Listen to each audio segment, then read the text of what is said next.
What if one innocent mistake, one you didn't even know was dangerous, could get you killed?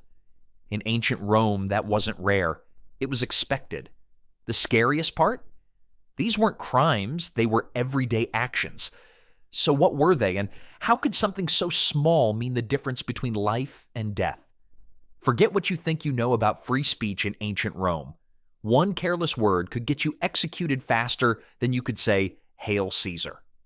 The Romans had a delightful little law called maiestas, treason against the emperor's dignity.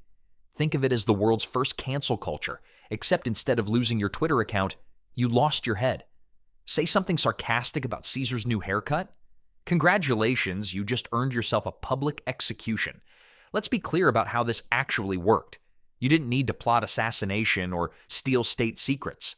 A casual joke at the bakery could doom you.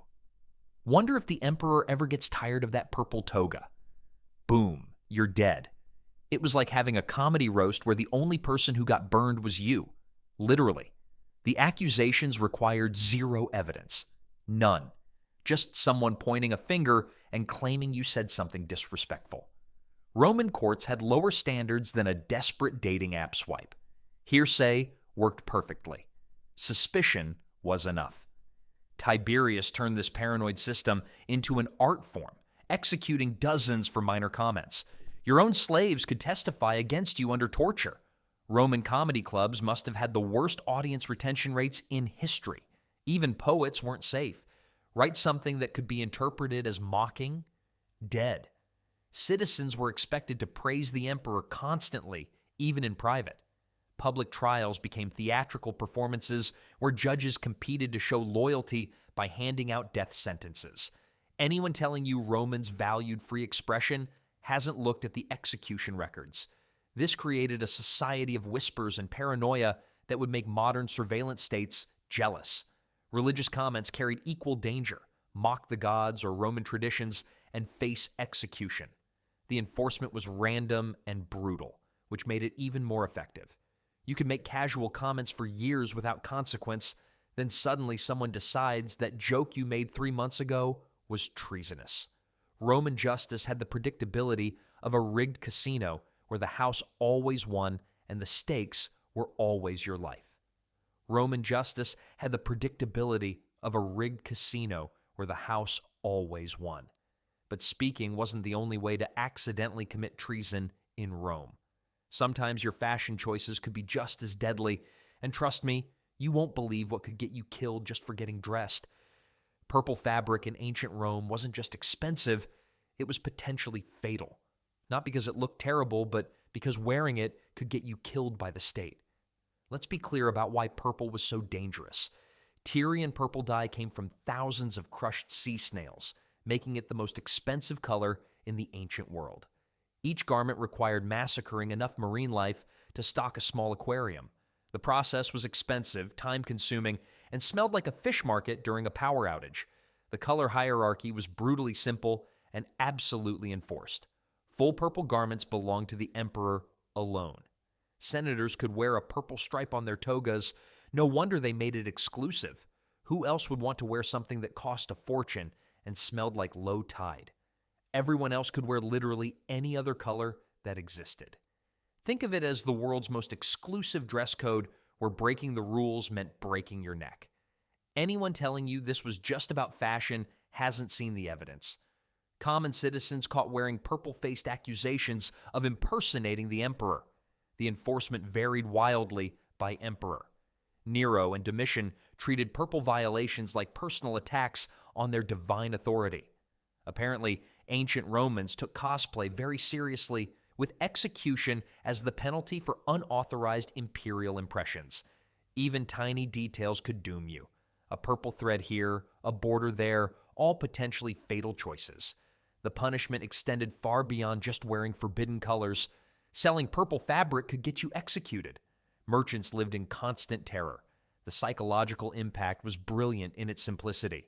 Purple became a walking political statement that everyone could see instantly. The irony was delicious. Romans loved displaying wealth, but the ultimate luxury color was completely off limits to everyone except the man at the top. ancient Roman fashion police made modern dress codes look like gentle suggestions. Tailors and merchants were sometimes executed for creating royal-looking items. Even small clothing details could be viewed as a challenge to imperial power. Purple was a political symbol, not just a fashion choice. This created a visible social hierarchy that functioned like a color-coded instruction manual. Purple clothing sent messages that transcended fashion. Wearing it suggested you deserved imperial treatment, which in a society where the emperor was considered divine was essentially claiming godhood. But clothing wasn't the only way to accidentally commit treason. Even touching certain objects could prove just as dangerous, and the rules around this will absolutely blow your mind. The wrong touch in ancient Rome could send you straight to your execution. Not theft or deliberate vandalism, just touching something the wrong way. Forget what you think you know about Roman coins being simple currency. Every piece bearing the emperor's image was legally considered a sacred object. Drop one in the wrong place, and you weren't just losing pocket change, you were committing a capital offense. Handle it disrespectfully, and the state would handle you permanently. The rules were insanely specific and completely deranged. Stepping on a coin with the emperor's face was treated as a physical assault on imperial dignity. Roman wallets came with built-in death traps. One documented execution happened because someone accidentally stepped on imperial coinage in a crowded marketplace. Statues weren't just decorative art, they were legal extensions of the emperor's physical body. Damage one, and you'd legally damage the emperor himself. Roman currency was apparently more emotionally fragile than a teenage social media influencer having a meltdown. One person was executed for dusting off a statue too aggressively. Carrying coins near waste disposal created immediate legal problems. Even attempting to help by removing damaged statues backfired spectacularly. Religious ceremonies made everything exponentially more dangerous. The psychological warfare was masterful. Every coin, every statue became a potential death trap disguised as everyday objects. The randomness amplified the fear perfectly. You could handle imperial objects safely for years, then suddenly someone decided your technique looked disrespectful. Talk about expensive footwork. Market vendors developed elaborate protocols for handling imperial currency that resembled religious rituals more than commercial transactions. Scratching or breaking a statue, even unintentionally, was considered treason. Some were executed for stepping on a coin with the emperor's face. Carrying coins near places of waste or disposal was risky. Removing a damaged statue could be considered destruction of sacred property. Handling imperial portraits during religious or public ceremonies required special care. Laws treated symbols of the emperor like extensions of his body. This created a society where imperial symbols inspired genuine terror rather than reverence. If you're shocked by how insane these Roman execution methods were, hit that like button, because we're only halfway through this deadly list, and the next two ways Romans accidentally committed treason will absolutely blow your mind. But objects weren't the only dangerous things to approach carelessly. Certain locations could be equally fatal to enter, and what happened to trespassers will shock you. Walking through the wrong doorway in ancient Rome meant instant death. Not after a trial, not after an investigation. Immediately. The Temple of Vesta's inner sanctum was absolutely off-limits to men. Ancient Rome operated the world's most exclusive women-only club where the membership fee was everyone else's life. Male entry meant immediate execution. No warnings, no second chances, no appeals process. The reality was far uglier than accidental trespassing. Even stumbling through the wrong entrance while drunk or lost was punishable by death. It was like a religious VIP section with lethal bouncers. The sacred boundary called Pomerium separated religious Rome from secular Rome with invisible lines that could kill. These weren't symbolic boundaries. They carried lethal legal weight. The Vestal virgins faced their own horrific consequences for allowing violations. They could be buried alive for failing to prevent unauthorized entry. Roman architecture apparently prioritized surprise executions over proper signage. Some religious zones remained permanently sealed to the public, creating untouchable real estate that was literally deadly to approach. The enforcement was swift and uncompromising. Guards had authority to kill intruders immediately without questions. Certain ceremonies transformed normally accessible spaces into death traps. This created religious geography where every step carried mortal consequences. Temple administration became a deadly logistics nightmare.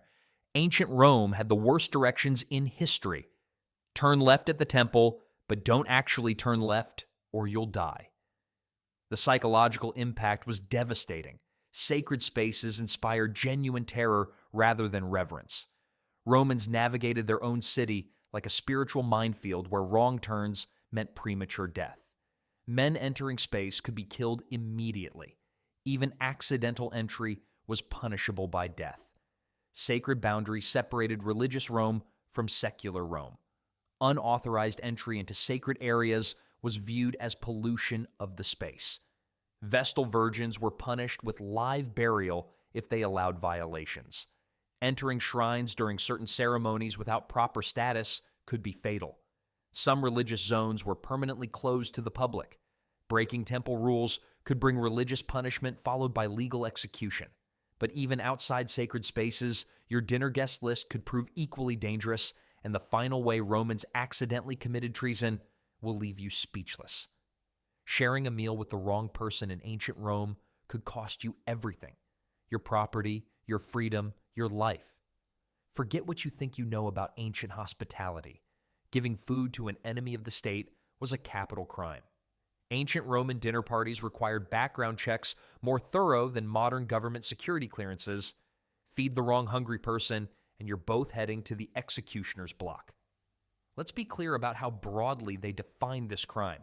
Hosting an exiled person meant defying imperial orders. Sorry, I can't invite you over until your treason screening comes back clean. The reality was far uglier than simple guilt by association. Citizens died for feeding runaway slaves. Even offering water to an outlaw was considered criminal collaboration. Private dining was under constant surveillance during tense periods. Roman dinner invitations became political declarations of war disguised as social courtesy. Religious festivals created additional dietary death traps with banned foods. The enforcement was retroactively brutal. You could host someone safely for months, then suddenly they become a state enemy, and your past hospitality becomes evidence of treason. Under certain emperors, nobles died for dining with people who fell out of imperial favor. This created a society where kindness was dangerous and suspicion was survival. Restaurant owners and innkeepers lived in perpetual terror. Papers, please, took on a whole new meaning when serving soup. The rules tangled politics, religion, and law into one deadly combination. Romans learned to vet dinner guests better than modern intelligence agencies screen foreign diplomats. Ancient Roman restaurants probably had the world's first customer background check systems. Imagine Yelp reviews that included loyalty scores and execution risk ratings. The psychological impact was devastating. Acts of basic human kindness became calculated risks where choosing wrong meant choosing death. Giving food to an enemy of the state was a criminal act. Hosting an exiled person was considered defiance of imperial order. Punishment for this offense often included execution or property seizure. Some citizens were killed for feeding runaway slaves. Even offering water to an outlaw could be seen as aiding a criminal. Private banquets were monitored by spies during tense political periods. Under certain emperors, nobles were killed for dining with someone out of favor. Some festivals banned eating specific foods. Breaking these rules could lead to death. Hospitality rules were tied to politics, religion, and law. Breaking any part was dangerous. It makes you wonder how anyone survived daily life when basic human decency could literally kill you. These 5 seemingly innocent mistakes created a society where daily life was a constant dance with death. Ancient Romans lived in a world where wrong words, wrong clothes, wrong touches, wrong places, and wrong guests could all lead to the same destination: an early grave marked by the state's absolute intolerance for any behavior that could be twisted into disloyalty. The truth about ancient Rome isn't the sanitized version they teach in schools. It was a civilization built on terror disguised as order, where survival required navigating an impossible maze of deadly social rules that could change without notice. So here's what I want to know. Which of these deadly Roman mistakes shocked you the most? Would you have survived even a week in ancient Rome? Or would you have accidentally committed treason just trying to buy groceries?